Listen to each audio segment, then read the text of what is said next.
Congratulations, Team Kapitan Jerry Sports. 2-0. Isa na lamang ang panalo na kanilang kinakailangan.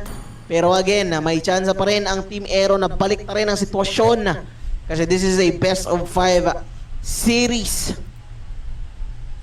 Pag napanalo to ng Team Aero Esports, malaki talagang chance na kaya pa nilang balik na rin. I-haymaker to eh. Kasi yung napapansin ko, once na shutdown yung momentum ng isang team, tama yung mentalidad nila eh.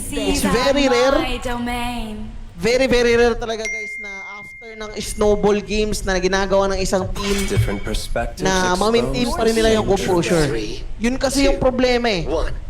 Will you still be able to contain yourself kahit na matalo kayo after sa long streak of victory? Long streaks of victory. I swear to protect it till my last Grabing disiplina at mentality ano yan guys. Okay? Butterflies born by thy wish, guided by lantern's light. Bans ulit sa side ng Team Aero Esports. Ibaban Kadit sila na. Ibaban Freya. sila Freya, no, kahit first pick sila. Pre. Tsaka si Hazrat Ali din kasi, halimaw din kasi mag-Freya comes eh. Tsaka, kahit naman siguro sino, especially in this stage, grand finale na. Tsaka yung mga nagta-tryouts din naman sa tryouts natin dito sa Team Fuego in search for the next team or the next new player sa ating team number 2 or potentially, Who's next? 'di ba? Potentially challenging the spots of the current main 5. Talagang kahit sinong bigyan mo ng Freya, alam na alam mo kaya nilang i-maximize eh, 'di ba? Oo, kaso hindi yata nagpe-Freya sila ano eh. Ang Aero Esports. Oo. Hindi yata sila nagpasayang. Kaya siguro tinatanggal na lang nila yung Freya kasi di naman nila ma-maximize eh. Tsaka ayaw rin nila ibigay yung risk. Naku po, makakalibre ng Harley si Kapitan Jer pre. Bilang yung no? Sila ito kuha. The immortal one chose me to vanquish the shadows. Si Rilis Jet Kuha ba sila? Si Rilis Rigel lang kukuha. Release Rigel, kukuha pa dito ng Harley. Oo, kukunin niya yan. O, di ba? Ayun, dahil kumuha na ng Harley pre. Ito na ba? Ito na ba yung sagot? Ito na ba yung sagot sa kanilang hinahangad na shutdown sa rampage ng Team Kapitan Jerry Esports? Pero si Hazrat Ali naman, biglang sumagot agad dito. Si ng, SP! Si SP! Ang Minotaur. Minotaur ang sagot. Minotaur as well as the Harit para sa side ng Team Kapitan Jerry. Yun ang kanilang sagot. Pero average kid, nag-hover dito ng Chow. Siguro kailangan na mag-ano dito niya na, no? Sino ba yung Roman na Jay? Uy! Uy, teka lang, si R1, siya na may Trizla. An average kid. Actually, not bad. Not bad Valentina game, no? Kasi pwede niya lang din naman agawin yung Minowold Fury, eh. Still a good Valentina game if ipipilit nila. Yung Valen, parang kahit saan mo ilagay eh. Kahit sino kalaban, parang maganda pa I rin. didn't cure the pain. Ayun. I Your harnessed team it. is picking. Feel ko mag-ano tong Kapitan Jerry Sports Camps. Magliliward to. Leomord? Ay, feel ko lang. Nag-Leomord na ba sila? Hindi. Hindi pa. Ay, Foxy yung ito? Leomord, yung sila ano? Oo, sila Aero Esports. Aero Esports. Si Release Rider yun, game number 1. Foxy Alto, gumamit dito ng Uranus. And now, Bans. Wala pa naman tayong gold laner, tsaka roamer. Potentially, pwede. Ano ba yung magiging issue nila dito? EXP lane? So, meron na naman silang ano dito, Trizla na, may Trizla na. So, sa roamer, Freya, ay hindi, Hilda? Naging problema ba yung Hilda sa kanila? Okay. Binandito yung Claude. Ayun, Yoko pre, nakikinig talaga sila sa akin. Kams, ayoko na, Kams. Huwag ka na magsalita! Binan yung ayoko na. Time and Ayun tide na. wait for no man. Ban yung Beatrix. Okay guys, di na ako magsasalita sa picking guys. Bahala na muna sila. Hindi, ano rin talaga. Predict na rin siguro nila yan. Yun na lang rin yung ano eh, maganda rin kasi na Counter yan kay Harley. kita rin kasi Mahabol mo eh. Pansin mo na rin yung core na lalabas. Pag YSS binandyan pre, nakikinig yan sa akin. Why is? Di na yun mag-YSS si Kapitan Jer. Kawawa siya kay Release Rigel eh. Kawawa yung ano, kawawa yung ano guys. Hirap nga YSS dyan. Mahirap yung YSS. Ano dyan?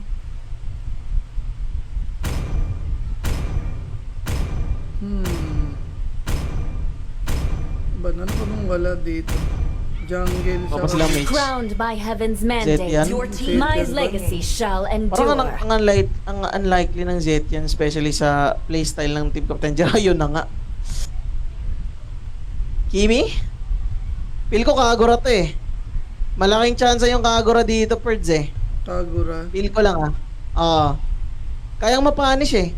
Kayang mapanish. Ay, Kagura na nga. Ayaw na magsalita, Kams. Ano ba yan? Ikaw talaga may Lunox? kasalanan. Good yung Lunox dito. Kaya niyang i-burst out si Fox, si Alto, or si Aito, tsaka si Atsu. Kaso nga lang, i-gold lane nila yan.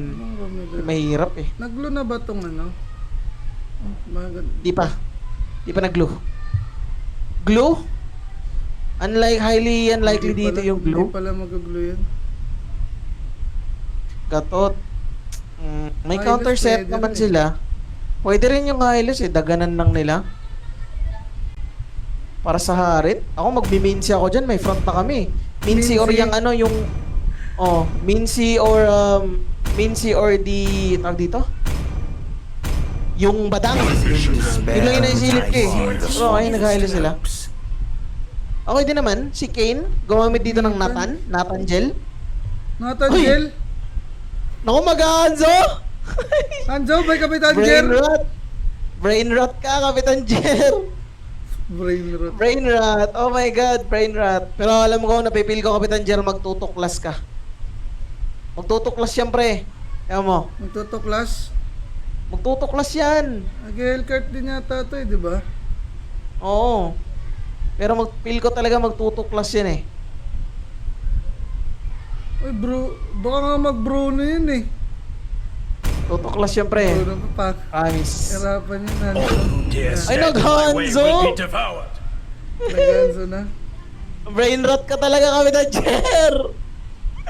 Nag-Hanzo na, pre. Ako po. Bantayan nyo lahat ng farms nyo. Hanzo. Hanzo, ako po. Eto na. Hawakan nyo lahat ng buff nyo, pre. Huwag nyong iwan. Yun yung sinasabi ko sa inyo. Delicadors yan. Pero parang mahirap eh, pa yung Hanzo dito.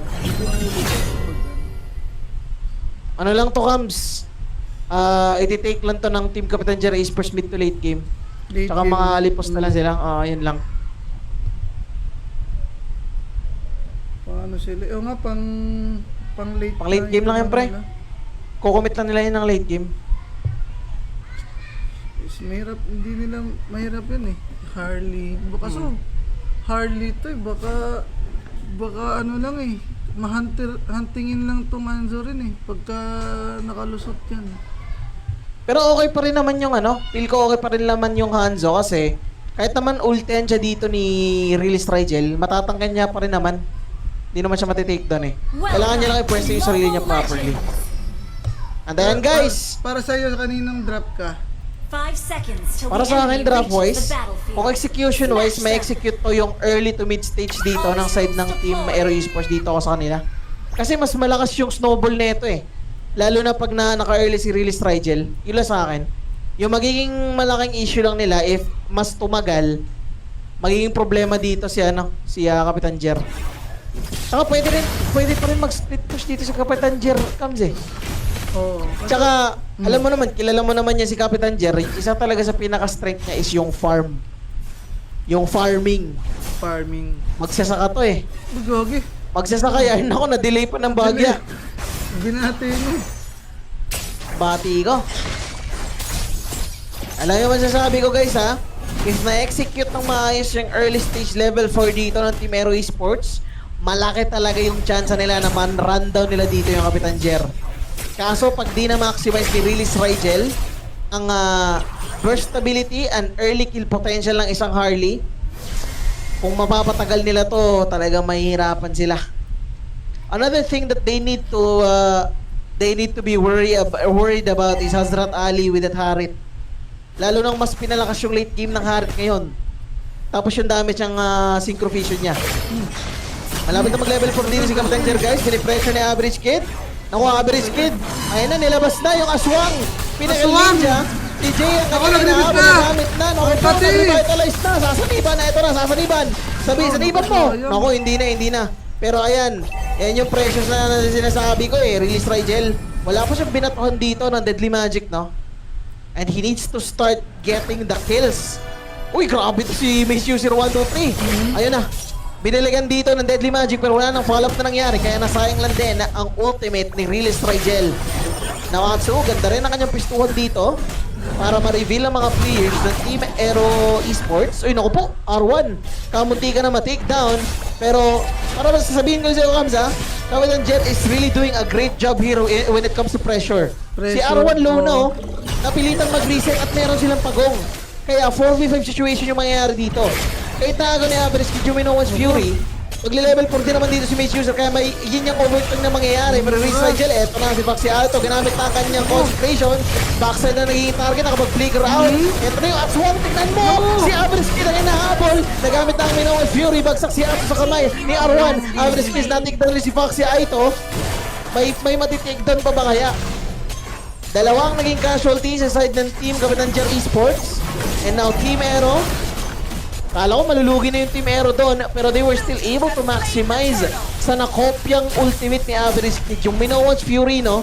Wala pa kasi ulti si Atsu Wala doon eh, pang kaya nalugi ulti. yung side ng Team Kapitan Jer Esports. Level 4 na si Jay. Magle-level 4 pa si Atsu and they need to wait it out a bit.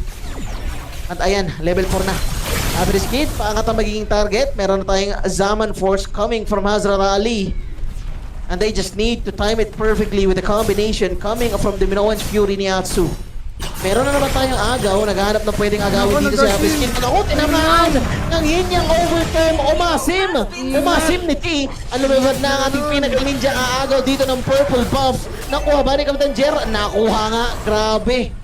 Kailangan mag-ingat sa ganon. Agaw pa Ni yan? Average Kid. Ginamit niya naagaw ni Kapitan Jer pre. Wala. Nagkamali siya ng retry. Walang purple buff. Ayun oh, walang purple buff. Walang retry si ano nun eh, Kapitan Jer eh. Oo. Yung kamalian ni Average Kid doon, ginamit niya yung Arcane Shade niya, papasok doon sa bush. Nakita mo yun? Oo, Kaya nabigyan siya ng discount. Now, Team Kapitan Jer, ito yung kinakatakutan ko eh. Nabibigyan ng libreng space dito si Kapitan Jer para mag-farm. Release Rigel, he needs to have more execution kills at this point. Meron siyang Genius Wand, they need to start doing something. 4 minutes into the game. Ito yung ano ko, rules ko para sa Harley, no? Pag ako nag-Harley, once na mag-level 4 ako, I need to secure at least an assist or a kill. Yun talaga yung kailangan kong gawin kasi sobrang snowball dependent dito Pumasok ng si isang Harley. Rigel! Teka lang! Naipit din si Rigel! Nasa tawa naman yung Fury and Mace User. Tinapunan dito ng payong. Si Realist, tinamaan kumonekta. Dahin niyang overturn gets the elimination. Napalalim masyado ng deadly space. Di na nakabalik sa kanyang hat. Di na nakabalik sa kanyang sombrero eh. Kulang. Na-takedown siya. Nagkukulang sila sa comms doon. Dapat Oo, pataas na yun eh. nakakulampag siya, pre. Nakakulampag yung core ng Team Aero Esports. Now, Team Kapitan Jer, rumekta agad sa ating objektiba. Sinecure Oo, na yun nila. na. Kin, Yun na yung kailangan ano to. maging careful. Pinasok na naman ito. Pinnacle Ninja at its Patay finest and pa rin Hazrat yun. Ali gets the kill and si Jay. Kinakalmot. lumiko. Naku, nawala ng vision. Lumiko! Nawala ng vision. Lumiko. Nag-U-turn. Nag-U-turn. Nag-U-turn. Nag-U-turn yarn. U-turn yan. O si Average Kid, no, kailangan niya talagang maging mapanuri at mapagmatsyag. Kasi di niya basta-basta pwedeng itapon yung Arcane Shade niya. Sayang yung double dash niya. Pag ano pa naman yung kalaban niya, pre, may Mino, meron pang Kagura, saka may aswang pang lumilipad. May aswang. Di mo dapat sinasayang niya ng bagya, tsaka ayun nga, lagi na natin ito na pag-uusapan, masyado siyang showy. Kumbaga. Oo, sorry. Ayan, naagaw na yung Minowan's Fury, no? Now na naagaw niyo yung setup na yan, kailangan niya mag-agaw muna sa Glenn. At ayun, si Kane, tinapunan ng hit yung overturn yung payong sobrang sakit. Now si Jay naman ang dinadamage dito. Ni Kapitan Jer, nagamit ng ating Glorious Pathway. Atsu, makakaalis pa ba? Wala eh, meron pa tayong Minowan's Fury, no? Meron pa Minowan's Fury. Blue team turret has been destroyed. May ulti pa yung... Uy, Max ko, grabe, yung pressures dito. Buhay pa. Maxi, mabubuhay pa ba? Buhay pa rin, pre. na maximize yung passive and nakagamit rin ng consecration. Ang nakita ko Grabe din ba? dito, no, ang Sayang. ginagawa ng Aero na, yung Hylos, sinasamahan si yung ano, MM. Uy, naku, yun yung Naku, overturn! muntik na! Naku, Ayun! muntik na! Pero na, uy! Synchrovision di umabol! Di na naman umabot yung isang synchrovision! So, yung Kala ko abot na, science! Kapitan Jer, naagaw na naman yung... Ay, hindi, nakuha pala ni Release Rigel, pre. Nakuha ni Release Rigel yung purple buff, so okay lang. Ayun, may tinamaan ng Deadly Magic. Mag-burst out ba? May usual buy pa rin naman. Ito yung sinasabi ko sa iyo, Kams, na dapat na ma-maximize nila yung Harley early stages in the match. At so na may pressure, meron din Minos Fury, Naku, patay pinapet, sila. at mayangat. Pagsalat ganda ng kaya shit. dito, sumagot din. Minos Fury, limang napatalon. May follow-up kayo mangyayari, nagamit ng ating Glorious Pathway. But nasundot dito ng Loa Norris sa Hazrat Ali. The damages from the Harrod Castafiel on Jay. Nag-abol pa isang kill synchropation. Nasundot pa ng damage dito, double kill para kay Hazrat Ali. Deadly Magic kumonekta sa mukha ni Foxy Alto. Mukhang nagkamali ng bato ng ulti kan si Release Rigel eh. Ba't yung Uranus yung binatuan mo ng ult? Now Team Kapitan Jer, pinabahan makakalibre na naman ng objektiba. Napaga yung retry pre. Hindi niya nakuha. Oo. Ay, patay yata to. Wala to flicker. Ako, mahabol kaya nila. Release Rigel, wala siyang ulti. Wala siya. Wala pang ulti kills na nagagawa din si Release Rigel ever since nag-level 4 siya, which is a major red flag, especially pag Harley ka. Kasi mahihirapan siya mag-snowball dito, yung itemizations, lalong-lalo na, di pa naman si Harley yung tipo ng hero na nagbababad sa farm. More on aktibo yan sa executions at elimination sa mapa. Isa yan sa pinaka-main income ng isang Harley, di ba, Cam? Oo. Dapat. Hindi ako Ayun na nga, naku po. Uy, Gamit salin. ako, bumalik pa gamit ang kanyang deadly space. Gusto niya sanang i-ankle breaker doon si Kapitan Jer, kaso nasa niba na siya eh. Now Kane, kailangan maging careful, nagamit ang entropy, hinahabol dito ng Hazrat Ali, the damages, gumamit ang Aegis, will be able to run away. Nakapag-free dito si Kane, nabababad naman sa torrent side ng team patay na Kapitan yung Jer, ano dito. e-sport, marap dito si Jane, ako po, may matitake doon, kaya R1 sinaniban na naman ni Kapitan Jer. Napatay na ang ating aswang, nabalik sa kanyang sinaulahang katawan. Now Jay, lumalalim dito, just tanking out for the team, but the first mid turret, mapapatumba na ni Hazrat Ali. Jay, medyo low na in terms of mana, no? Pero tinatakayan niya pa rin. The front ability. Page user, bumalik sa kanyang sombrero. Hindi. Si ano pa lang, si Release Rigel. Bumalik sa kanyang sombrero. Kala ko, papasukin niya dun si Mage user eh. Napilitan siyang bumalik. Ito na nga yung lagi ko sinasabi, guys. If you want to pick Harley, make sure na kung sino yung tatamaan niya ng ulti, all in nyo. Ito, yun ano yung napapansin ko eh. Parang masyadong segmented. Ito, hiwa-hiwala yung place na ginagawa ng Team Aero. Pansin mo, Kams? Oh, Di nila ino-all in. Di nila ino-all in yung ino-all in ni Release Rigel. Saka hindi lang yung Opo. Average kid, makatakas ba? Sakit na lang. Ay nako, Chrono Dash Flicker, bagsak si Average Kid. Bagsak na rin ang second tier turret sa itaas. Kapitan Jer, mapipilitan tumakas, tinamaan ng Deadly Magic. At ayun na, nakakuha na ng kill dito si Release Rigel using that Deadly Magic combination. Binalasahan din ng bara sa mukha. So that is what I really wanna see. Yun yung kailangan gawin dito ni Release Rigel. Or siguro, Kams, di ba, alam niya naman na nag-ulti si Kapitan Jer. Pwede niyang abangan yung katawan eh. Di ba? Oo, yun. Kasi kaya niya namang habulin. Pero ano rin, naintindihan ko rin yung Harley kasi medyo nahirapan siya communicate. Oo. Hindi, yung need niya rin nung kakampi niya, mag-ingat, magbigay vision, magbigay comms, Oo. nasan yung kakalaban. At katulad yung, yun, ingat sila sa ano eh, yung sa paing ng Kagura. Kanina di ba nag-invest si Jay kay Kane, kasamahan.